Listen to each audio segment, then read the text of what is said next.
politisi itu bahasanya tadi. Aku bagi dua. They don't mean what they say and they don't say what they mean. Itu kan bukan bohong, Bang. Oke. They just Bukan doesn't mean bohong, what they say. tapi tidak jujur. Apa bedanya tidak bohong sama tidak jujur? They just doesn't mean what they say. Jadi mereka Jadi bahasa tidak basi betul-betul lah ya. maksud, iya. Oke. Jadi bukan berbohong, tapi tidak maksud yang dibilang.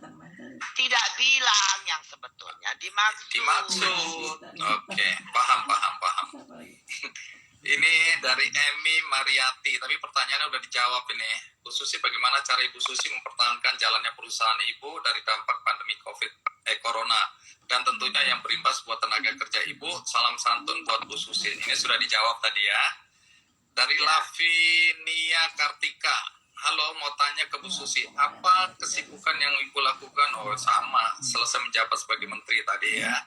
Dari Siu Cian, Bu Susi kenapa nggak jadi menteri lagi? Nggak ada Bu Susi, jadi nggak greget nih. Tuh, ada yang sedih tuh Bu Susi nggak jadi menteri. Nggak ada hiburan dia. Iya, pikirnya saya ini komedian gitu loh, Bang. Makanya Kiki aja ngerosting gua, katanya, oh Jokowi butuh orang gila buat bikin terobosan katanya. Oke, terus ada lagi teman-teman kalau mau tanya silakan, nanti dicatat oleh teman-teman tim Kikendi, nanti akan dikirim ke HP ini. Nanti aku tinggal bacain ya. Kalau baca di sini soalnya bergeraknya terlalu cepat nih. Oke, berikutnya dari Dean Rudolf atau Dean Rudolf. Bu Susi kan sudah berhenti dari Menteri KKP. Apa saya juga ikut berhenti? Oh, apa saya juga ikut berhenti makan ikan lagi aja karena sudah tidak takut ditenggelamkan Ibu Susi. Jadi ada Ya orang rugi makan ikan sendiri. karena takut. Iya. Ya rugi sendiri kalau tidak mau makan ikan, nanti imunitasnya rendah, bisa-bisa kena COVID. Jadi kalau mogok makan ikan, kalian rugi sendiri. Tidak saya tenggelamkan, tapi dimakan sama COVID. Pilih mana? Oke, jadi itu ya, jangan makan ikan gara-gara hanya takut ditenggelamkan Bu Susi. Jadi ini kepentingan diri sendiri, teman-teman ya, ingat. Jadi ada nggak ada Bu Susi, ditenggelamkan atau tidak, makan ikan. Oke, nah ini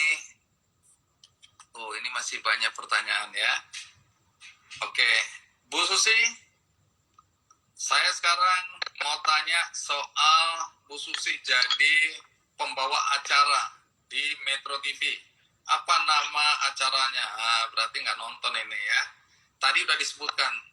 Coba diulang lagi, apa nama acaranya Bu Susi? Acaranya Susi Cek Ombak. Ya, Susi cek Cek di sini Ombak. itu bukan Maksudnya apa itu? bukan cek ombak saja. Nah, di sini bahasa sedikit kritis. Jadi cek ombak tuh bukan ombak beneran aja. Maksudnya ombak situasi terkini yang tidak ada jaim-jaim, cek masakan, cek keluarga, teman-teman, dan ya isu-isu terkini gitu loh pokoknya. Tidak jaim, santai, dan mendidik. Dan yang lebih penting, jadi bikin pintar semua. Gitu loh. Oke, jadi ini karena nggak ada kerjaan atau ada misi? Misi tidak ada lah, Bang. Siapa misi ya? Iseng aja kan. Work from home, bosan juga di rumah. Kan? Bikin vlog, lucu-lucuan aja. Coba-coba juga kan, senang juga dapat challenge toh, ditawarin Metro TV, kenapa tidak? Itu aja, Bang. Itu Nanti kan gantian, saya wawancara Bang Andi, gitu kan? Wah, itu karma namanya, karma. Karma. Nanti gua minta Kiki, lo roasting ini kawan gue. Gitu loh. Wah, berarti ada dendam di antara kita ini ya. Ya, dendam sahabat lah, Bang. Dendam baik. Oh, dendam baik. Ada dendam baik Untuk juga membuat ya? untuk menghibur pemirsa, sambil kita menyampaikan pesan-pesan kemanusiaan, pesan-pesan tentang lingkungan, pesan-pesan tentang good manner. Nah, ini manner ini sangat penting, Bang.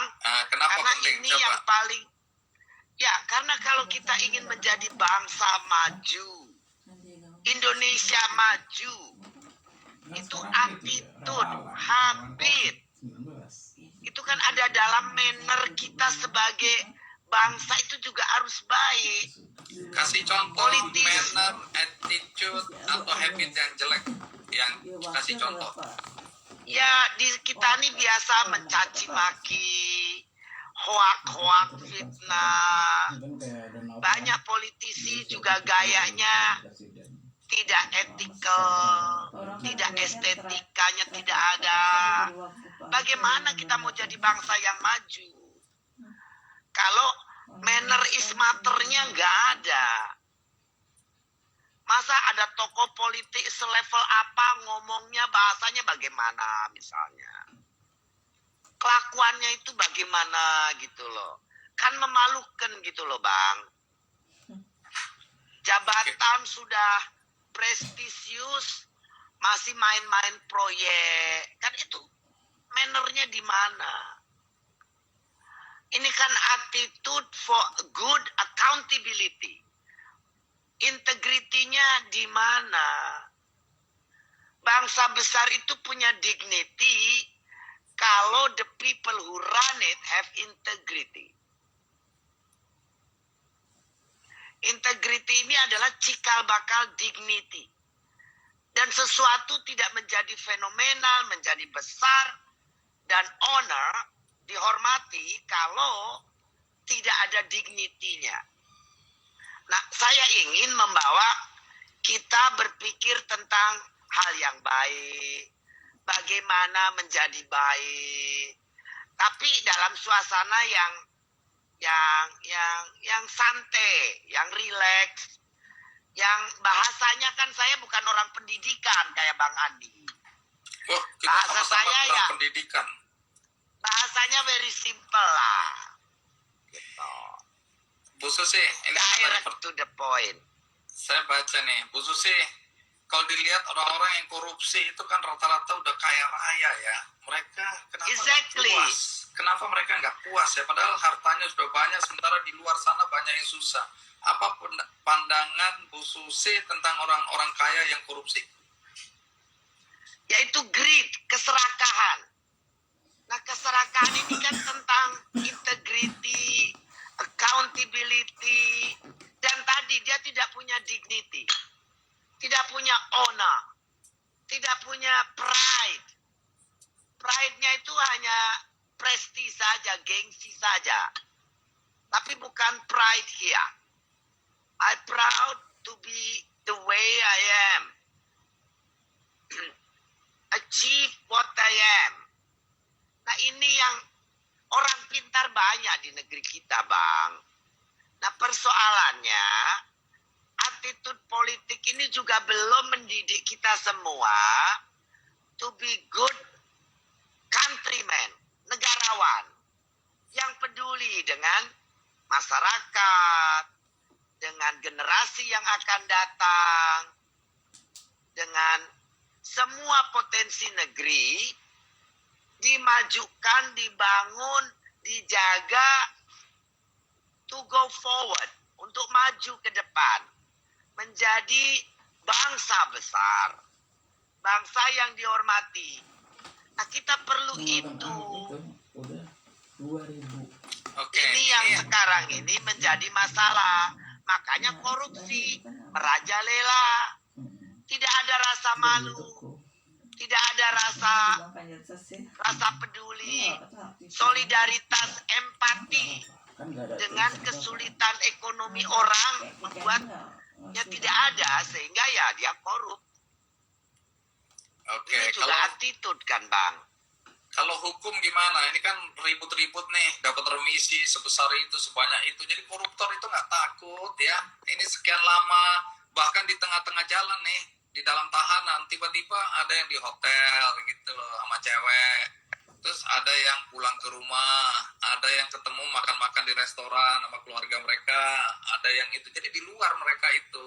Nah kemudian setelah sekian lama kita nggak dengar kabar, tak tahu kita kaget mereka sudah dilepas karena banyak sekali remisi yang mereka dapat gitu loh. Nah, apakah ada rasa keadilan di sini? Ya tadi kita tidak punya environment yang di-encourage.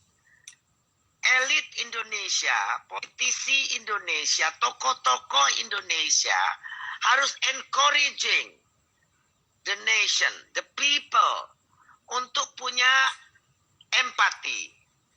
Kita punya Pancasila, it's all there. Ketuhanan that is controlling us to be always in the right track, to be good man, good human, good mankind. Yang kedua, ya kita menjaga persatuan. Yang ketiga, keadilan sosial. Itu semua ada di sana. Keadilan sosial yang terakhir ini ya empati tadi. Kalau manusia sudah tidak punya empati, empati ini dibangun dari sistem yang terjaga, yang good governance. Good governance tidak akan ada kalau environmentnya tidak kita bangun. Seperti contoh gaji pegawai negeri. Kenapa? It's ridiculously very low. How can you expect them to be honored working if their salary ridiculously Saya low? kurang setuju. Itu orang yang gajinya besar-besar itu yang korupsi. Jadi mau dikasih gaji berapa aja, orang bisa aja korupsi. Jadi bukan faktor gaji. Begini Bang, jadi sistem dibikin dulu. Yang wajar, yang pantas. Misalnya polisi, tentara, dulu awal tahun 2016 Bang, saya bikin presentasi, susinisasi namanya, tentang golden handshake. Pegawai negeri ini terlalu banyak. Kita potong sepertiga. Gajinya kita naikkan 200%. Lalu kita pilih anak-anak cum laude untuk supaya mereka mau, sehingga pegawai pemerintah tidak lebih bodoh daripada, tidak lebih jelek kualitasnya daripada pegawai swasta. Setelah itu dikencengin. Kalau ada korupsi lagi, ya dihukum seberat-beratnya.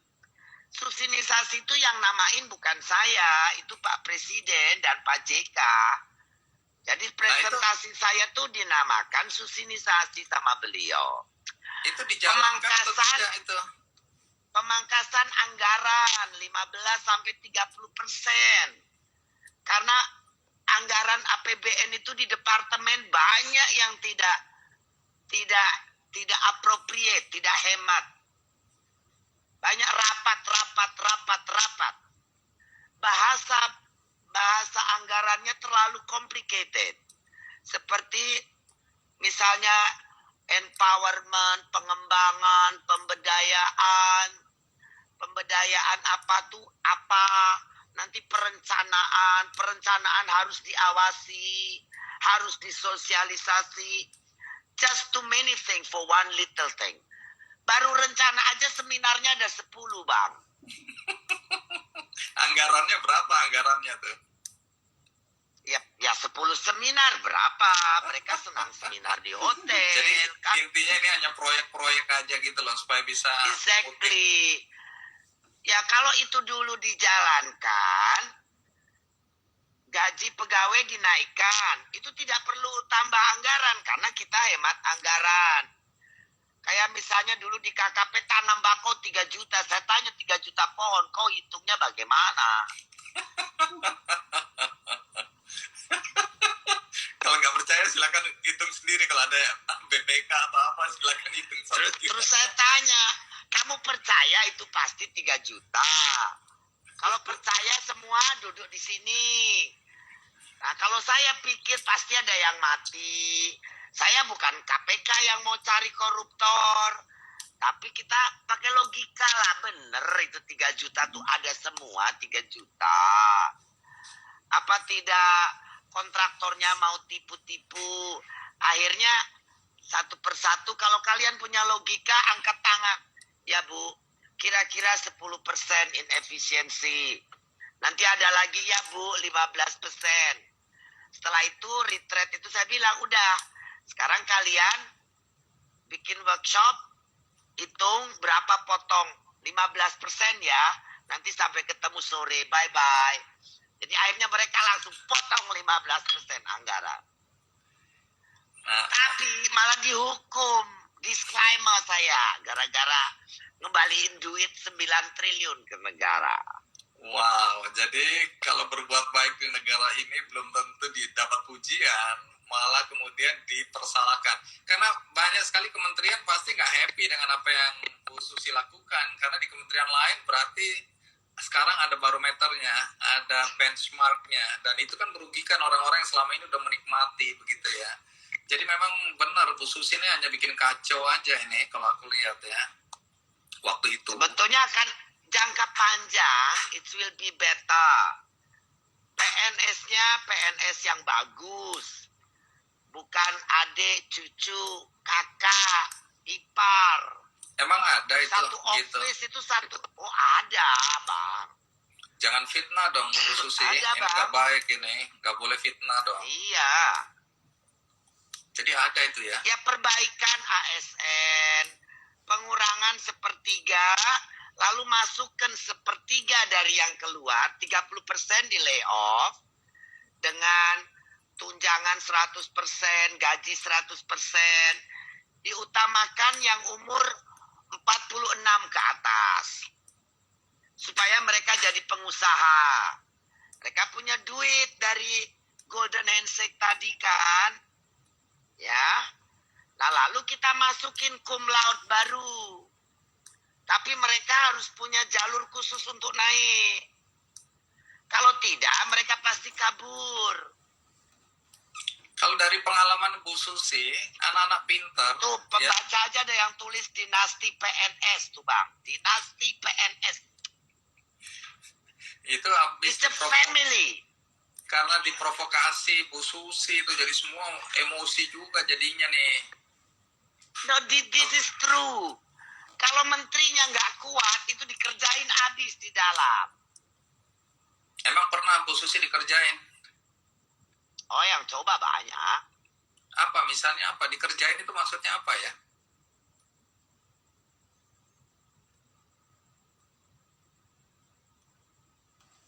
Sebentar ya, ini gangguan sinyal lagi nih.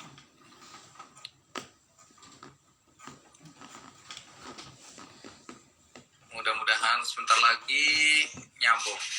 Iya, Sorry, Bang. Bu Susi. Iya, tadi agak jelek sinyalnya. Emang contoh Ya, tadi ada telepon dikerjain masuk apa? aneh. Oh iya, kalau telepon begitulah. Jadi apa misalnya dikerjain itu apa ya? Pengertian dikerjain misalnya contoh soalnya.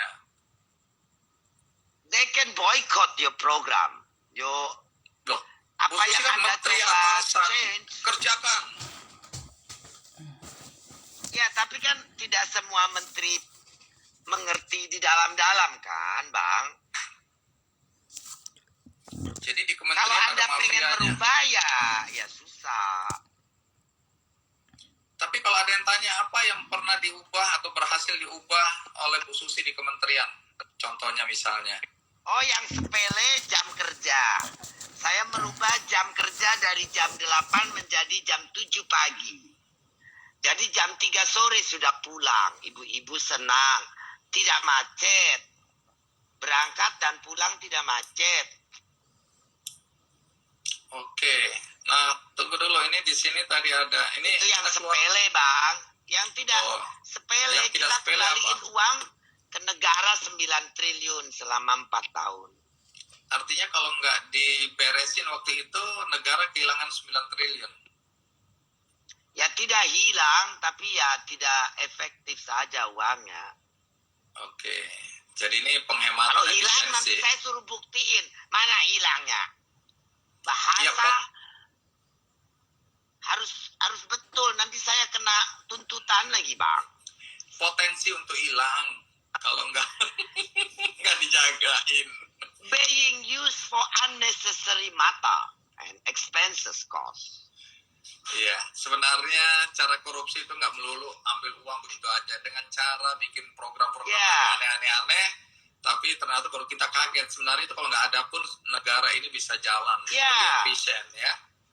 Jadi masa setahun itu kan hari kerja hari ada 365. Satu minggu sudah libur. Kan tinggal itu berarti berkurang 100 hari, tinggal 200 berapa hari. Ada libur nasional dan lain-lain. Masa satu orang bisa punya SPJ 300 lebih? Bahkan ada yang 400. Berarti mereka Oh, itu tidak libur produktif Sabtu dia. Minggu. Ya, bisa keluar kota, bisa kayak Gini, ting, sore ini di Jogja, siangnya di Jakarta. Harusnya dipuji, kamu hebat sekali ya, kamu betul-betul mobile ya. Hari ini di Jogja It's langsung so many sorenya. It's so many things unbelievable. Saya geleng-geleng, Bang. Oke, menarik sekali. Ini kita agak santai dikit. Ini tadi ada yang tanya, Bu Susi, hari ini kok dandan cantik banget. Biasanya tampilannya aut-autan, nggak pernah dandan. Apakah lebih suka tidak dandan atau dandan? Ini pertanyaan sederhana sebenarnya. Kalau lihat muka saya setelah pakai bedak dikit, ya suka setelah dandan. Tapi kalau kerjainnya ya lebih suka biasa saja, tidak usah dandan. Iya, tapi kan perempuan nature-nya katanya dandan nih. Tapi kenapa Ibu Susi nggak kesannya nih, kesannya nggak suka dandan, nggak peduli dengan penampilan aut-autan gitu loh. Apalagi kalau lagi di pantai. Nah loh. Ya kalau di pantai suruh dandan bagaimana? Iya, Tadi iya, kan iya. habis syuting Susi Iya. cek ombak. Jadi masih kelihatan ada bedak, ada muka, ada lipstick sedikit. Ya, it's okay. Suka juga dandan, tapi kadang-kadang wasting so much time. 30 menit Oke, hilang. ini percuma ya. Jadi Iya. efisiensi ini. Iya. Nah, ini kalau ini ada pertanyaan sederhana juga. Jadi kita memang hari ini nggak usah terlalu berat-berat juga sih. Berat boleh, tapi jangan semuanya. Ini ada yang tanya, sebagai perempuan, menurut Bu Susi, apa yang paling penting sehingga, oh ini perempuan yang nanya, kita sebagai perempuan dihargai, tidak bisa dilihat secara gender. Ya hargai diri Anda supaya kita punya harga. Di kita supaya orang juga menghormati kita. Jadi ya people will have perception of you the way you perceive yourself.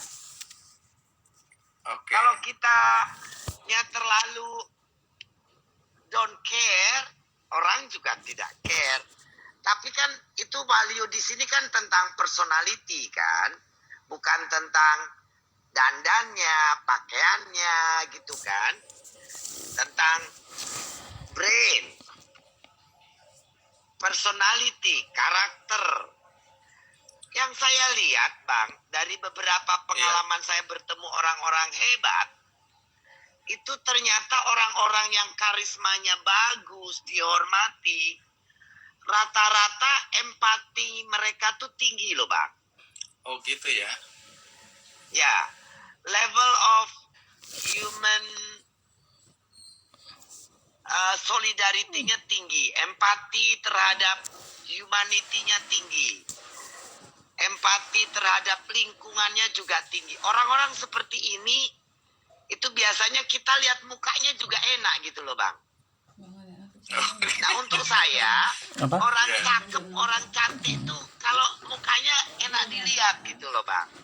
Nah, kalau saya masuk kriteria apa di dalam pandangan Bu Susi, Andi Noya? Ya, enak dilihat walaupun tidak perfect kayak James Dean.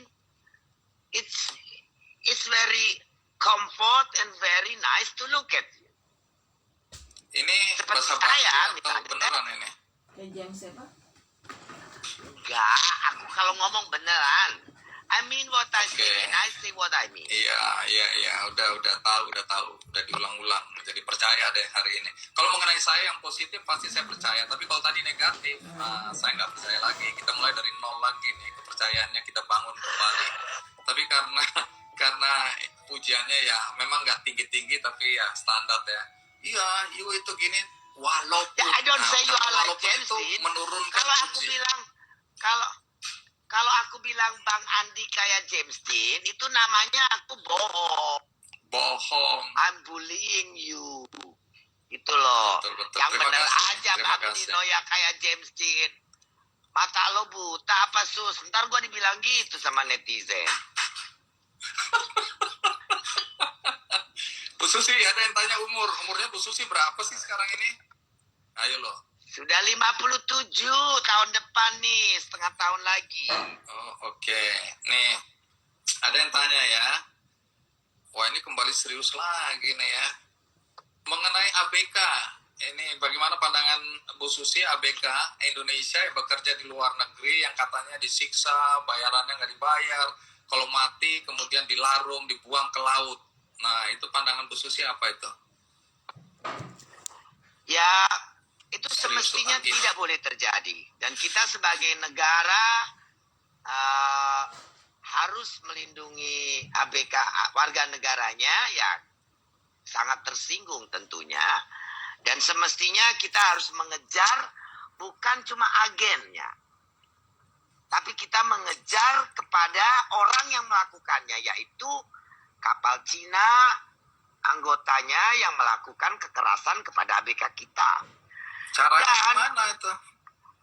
Indonesia China sudah punya perjanjian Bang yang ditandatangani waktu itu disaksikan Presiden 2017. Isinya apa? Ada strategic partnership agreement yang mana di situ bahkan sampai ekstradisi. Jadi saya yakin nanti Menlu bisa menindaklanjutin itu untuk memastikan bahwa mereka dihukum, diekstradisi kalau perlu ke Indonesia. Iya, oke. Jadi peluang itu masih ada ya. Jadi sayang sekali. Tapi Karena ya, kalau itu tidak dilakukan, akan terus terjadi lagi. Environment khusus, kerja di atas kapal itu very harsh, very rude, very bad. ini kan bukan Jadi- kali pertama kita lihat. Itu banyak kita dengar Exactly. peristiwa seperti ini. Tapi orang-orang Indonesia kan banyak yang tetap aja bertaruh nyawa di luar. Apakah berarti di dalam negeri sendiri kita nggak bisa kasih peluang untuk mereka bekerja sebagai ABK di dalam negeri? Saya dengar di dalam negeri juga tidak selayak dan sebaik di luar negeri anu gajinya. Nah, dan juga kondisinya juga di beberapa, saya pernah zaman waktu masih menjabat itu menyelidiki ada beberapa terjadi perbudakan kasus di kapal-kapal Indonesia juga. Persoalannya itu demand untuk pekerjaan, Bang.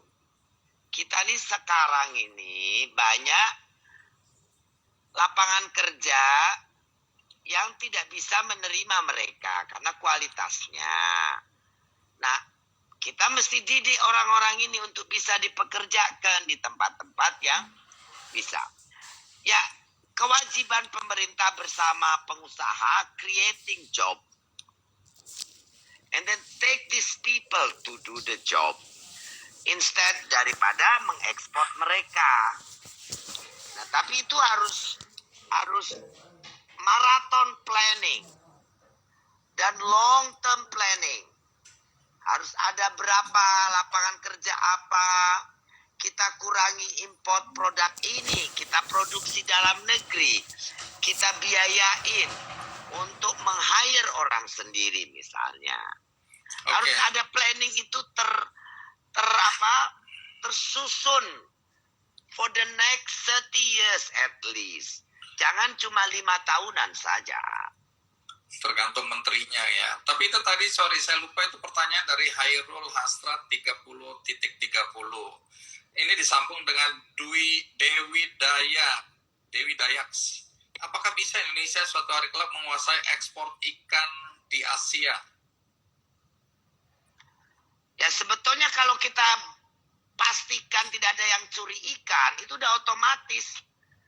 Tahun 2015 itu kita sudah menjadi poros suplai ikan, Bang. Orang lain di Asia Tenggara nggak punya ikan. Karena ikan mereka semua dari kita. Tapi dari kitanya nyolong, bukan beli. Itu kan orang-orang dari China, dari negara lain itu yang masuk ke wilayah perairan kita, itu katanya ikan itu dari negara mereka, cuma mereka ngejar larinya di Indonesia, baru ketangkepnya di Indonesia, tapi itu ikan dari mereka itu khususnya. Sebel banget deh kalau ada yang ngomong gitu tuh, ngingetin ada kolega yang ngomong, ya tapi Susi, ikan tuh kalau tidak ditangkap mati. Ya memang ikan lahir langsung mati semua, Pak. Ya ikan juga tidak berpaspor. Ya mau bikin KTP ya, Pak. Urusan KTP orang saja susah sampai hari ini kagak selesai. Ya tapi ikan juga berenang ke sana kemari. Kalau kita tidak tangkap, dia pergi kemana? Ya suruh negara tetangga tungguin di rumah masing-masing. Nanti kan datang, jangan nyolong ke tempat kita. Saya jawab begitu saja. Bu Susi, ini udah 1 jam lebih nih, hubungan kita nggak terasa. Ini harus sampai jam 3 pagi beneran nih. Oke, terakhir deh, pertanyaan terakhir nih ya. Bagaimana pandangan Bu Susi mengenai kondisi sekarang dan apa yang membuat kita optimistis bahwa bangsa Indonesia akan mampu melalui masa-masa sulit pandemi ini? Apa yang membuat kita optimistis? Intinya orang Indonesia tuh sebetulnya sangat positif, Bang. Karakter bangsa kita tuh karakternya bukan karakter yang melankolik, bad mood, bukan. Orang kita nih penggembira. So, saya believe energi positif tuh akan membawa kita untuk mau bekerja bersama-sama, bahu-membahu, bisa menyelesaikan persoalan-persoalan ini. Kadang-kadang memang orang kita kesannya sedikit meremehkan. Tapi berjalan dengan waktu, sosialisasi terus-menerus dari pemerintah dan dari orang yang mengerti, kayak kita nih yang mengerti juga harus bantu mensosialisasikan. Jadi PSBB new normal ini seperti apa? Boleh saja bekerja di luar, jalan-jalan, tapi social distancing, physical distancing, pakai masker, dan ini dan itu harus terus digaungkan, didengungkan. Nah, dengan seperti ini, saya yakin tidak ada orang yang berkeinginan sakit. Dan tidak ada orang yang berkeinginan temannya sakit, saudaranya sakit. Nobody. Dan keinginan untuk sehat, to be normal, ini akan mendorong kita semua dengan semua energi yang ada, bahu-membahu menyelesaikan persoalan. Tapi, lead ininya harus di government. Government has to lead. Very important dan harus di paling depan untuk membawa kita semua. Nah, kita juga harus patuh dan disiplin sebagai warga negara. Ikut protokol yang sudah diatur pemerintah. Jangan coba-coba diskrepensi. Orang kita ini selalu mintanya keistimewaan. And that's bad. Jadi harus good governance. Appropriate civil society environment harus diterapin. Kalau tidak, ya kita akan menjadi negara yang standarnya pam pam pam pam pam gitu. Minggu ini settle, minggu depan nih kayak roller coaster. Oke, tapi Dangerous. kesimpulannya optimistis atau tidak? Saya sih ya, by the time we will be optimistically can do. Oke. Itu memberikan Dengan semangat ya. segala pertanyaan dan keraguan, rasanya kita bisa kok go through the thing gitu loh.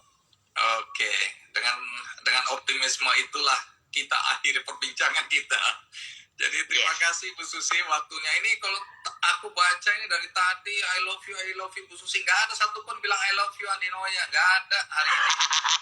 Ini nyesel juga nih ngundang Bu Susi, semua bilang I love you, pengen Susi for presiden, rindu, kangen, ada yang bilang cantik dan macam-macam. Nggak ada satupun yang memuji aku ini.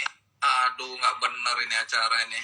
Sekali, padahal biasanya Bu Susi, Kalah. biasanya semua muji-muji aku, bilang wah Oh, apa gitu. kabar? Iya, hari ini nggak ada Wah. satupun, nggak ada. Ini mulai menyesal ini, tapi menyesal di ujung ini. Bilang Ujung dong, aja. I love you Andi tuh ada tuh. Nggak I ada, love nggak ada Andi satu. Noya. Nggak ada. I love you Andi akhirnya Noya tuh ada. ada tuh. Ya dua itu setelah Ada. dipaksa, setelah dipaksa baru akhirnya mereka kasihan. Ya sudahlah, kasihan Andi Noya, I love you Andi Noya, I love you Andi Tuh, Noya. Om Andi ganteng Loh, maksimal. Andi Katanya cantik, apa itu itu bahasa udah apa? kacau. Oke, Bu Susi. Terima kasih banyak Oke, waktunya. thank you, 1 jam Bang Andi. lebih. Sehat Selamat selalu. malam. Ya, tetap semangat. Bye-bye. Sampai jumpa. Bye-bye. Teman-teman semua, Sampai terima jumpa, kasih. bye.